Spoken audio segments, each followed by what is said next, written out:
Hey guys, welcome back to a new Battlefield 6 video, and today we got some new content for the game, but also some changes and improvements with the latest update. And we're just gonna go through everything, first of all, through the content of course, and then also through the most important changes and also a few things that I noticed that were not in the patch notes, and unfortunately they were also broken with the patch. But we get right in with the content. So first of all, on the start screen you now find the Winter Offensive tab, and here you have Icelog Conquest, Domination, then Gauntlet, the challenges, and over here also the Battle Pass. And Icelog Conquest I played a bit on stream today, and I think this is probably the perfect mode for this Icelog version, or for this new variation of this mode. And what you do in Icelog is that you have this new map, or this changed map, Empire State, which is all in winter and snow now, and I really like the look of it. I really like the atmosphere. Also the footsteps sound different as if you're actually walking on snow or other soldiers are walking on snow. But for the Icelog mode specifically, what you also have is that after a while you start freezing, so your vision is affected and you get this kind of ice effect or ice vignette that is coming from the edges of your screen, and then at some point you start to lose health. And what you need to do when you start freezing is that you go to one of those burning barrels where you have the fire, and this is a heat spot, and over there you can warm up again, and then the whole visual effect and freezing, everything disappears. What I think is a pretty cool detail though when you're freezing is that you can actually hear your soldier freezing, and also that your soldier starts shaking, so your weapon starts shaking as well. It doesn't seem to affect your aim stability though. I've tested it a few times, but it doesn't seem to have any effect on your weapon recall or on your precision or anything. It would be a bit too much probably. However, a few things you should know about this mode is that first of all, you can only heal yourself or others when you are in these heat zones. Otherwise it doesn't make any sense, except if you want to resupply someone, to throw the support crate, because you cannot heal someone. But that also means that once you get shot or you get wounded, you will not be able to heal yourself unless you find one of those barrels and then throw your supply pouch or your supply crate, or you find someone with a supply crate that is already on this barrel. And that also means that once you got wounded, you basically run around one shot the whole time until finally you can heal up on one of those barrels. So this is definitely a mechanic I do not really like. I wish they would have kept this on the freeze state only, but not in the in-between state. Aside from that, I think the map looks pretty cool, and the mode also is fun to play as a change, at least in Conquest. Then moving on, we have Domination as well, and here you can also see one of the bugs that got in with the new update, because when you scroll down at some point, all of the tiles will start to intersect, and then you have to restart the game. So this is pretty annoying. In Domination, I think the mode doesn't make any sense, because it seems like you have the same timer before you actually start freezing, and the gunfights are so short in Domination, and the whole interaction is, the whole pace is quicker and everything, that you barely notice that this is a different mode compared to the normal Domination. You play on a different map, which is still great, which looks good, but the Icelog effect or the freeze effect, it's not really noticeable in Domination. And then the last one is Gauntlet Flashpoint, and this is a specific playlist only for this Icelog mode, or for this freeze mode. So this is reduced down to 3 rounds.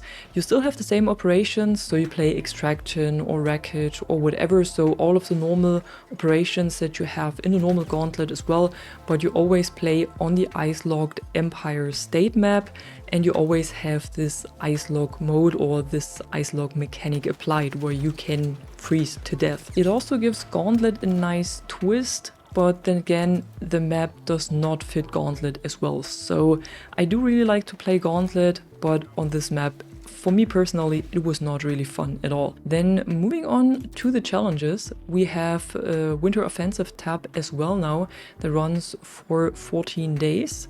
And you can also still do the Red Bull challenges for the next 6 days in case you've missed it. And I'm gonna read through those challenges, and I also want to explain a few things here and there where I think you could be a bit confused when you're trying to do these challenges. So get kills using the adrenaline injector as assault while in freeze zones. You have to use the adrenaline injector, and then within 2 seconds or so you have to get a kill. And freeze zones is basically the objective areas that are not around a heat source. So when you start freezing but you are on an objective area, this is the freeze zone. Then complete matches of Ice Log and Conquest, win matches of Ice Log and Domination, revive teammates while freezing. Here you need to know that this only counts when you actually have this freezing effect on your screen. If you revive them in the kind of in-between state, like I would call it, this does not count. You really have to be freezing. You have to have this vignette around your screen. Only then the revives count for this challenge. Then capture objectives in Ice Log, Conquest or Domination while freezing. Here it's the same. Every time it says while freezing, you have to have this effect on your screen, otherwise it won't count. And that's actually what makes these challenges so annoying. Get kills while in heat zones, so you really have to stand on the barrel and then kill the enemy, but it's enough when you stand on the barrel yourself and then you can kill an enemy that is running 100 meters away and it still counts. Then heal teammates' health in heat zones. A little tip right here, you have some of those barrels are standing right on objective area, so keep an eye out for those barrels and just drop your healing crate on this barrel. This is probably the best way to get these heals done if you want to get them done, because for every challenge you complete, or for the most challenges, you will get these silver coins right here, and these are the ones that you need to unlock the new battle pass path that I'm gonna show you in a second. You can also, for some challenges, you can also get some additional stuff, like right here for example, you get the weapon charm with this revive teammates while freezing, or with the kills while in heat zones, you get a weapon package for the M433. But for the most part, you only get these coins right here. Then you also need to get multi-kills with explosives, but here also you need to do them in the Ice Log modes, so Conquest, Domination or Gauntlet. None of these challenges can be done in any other mode. All of these challenges can only be done in one of the Ice Log modes. If you don't like it, you have to miss out on those coins right here. Then get objective kills in Ice Log, Conquest or Domination. This is pretty easy. Get kills and assists while freezing. It's only 10. Again, here you really have this freezing effect. Total time spent inside heat zones in seconds. You just have to sit there and wait for the timer to run out. And then the last one, earn score while in freeze zones. And here you can also claim this assault skin in addition to the points. Now, if you don't want to play this Ice Log mode at all, where you can get those silver coins as well is of course in the weekly missions. So week number 7 is live now as well, and here as usual you can also get those silver coins in addition to the bronze ones that you get for the normal battle pass. So if you don't like this at all, you will get these silver coins right here as well. Not as many of them though, and you should also get them once week 8 is live. Now, taking a look at the battle pass, you have the bonus path right here, Winter Offensive, and what you can get here is a weapon sticker, then this vehicle skin, a 30-minute career booster, a weapon charm, a vehicle decal, another 30-minute hardware booster, this uniform patch right here, then the support skin, this player card background, the skin for the NVO, and at tier 11 you will get the new melee weapon, the Ice Pickaxe. And the pickaxe of course is for free, so you don't need to own the premium battle pass to get the pickaxe. The same goes for everything else that is tagged with free. You can get all of this also with free pass, but the rest of it that is not tagged with free, you can only get it when you own the premium pass for this season. And what you can get as well for free is when you head over to the store and scroll down a bit, then you can get a free weapon package for the M433. It doesn't look that great, but it's free, so maybe you want to claim it. And then we also got a few changes and improvements, and I quickly want to go over the most important ones and what my impression of them is after playing for about 4 hours today. So we got a tuning pass on the footsteps to make movement clearer, easier to locate and more readable at different distances.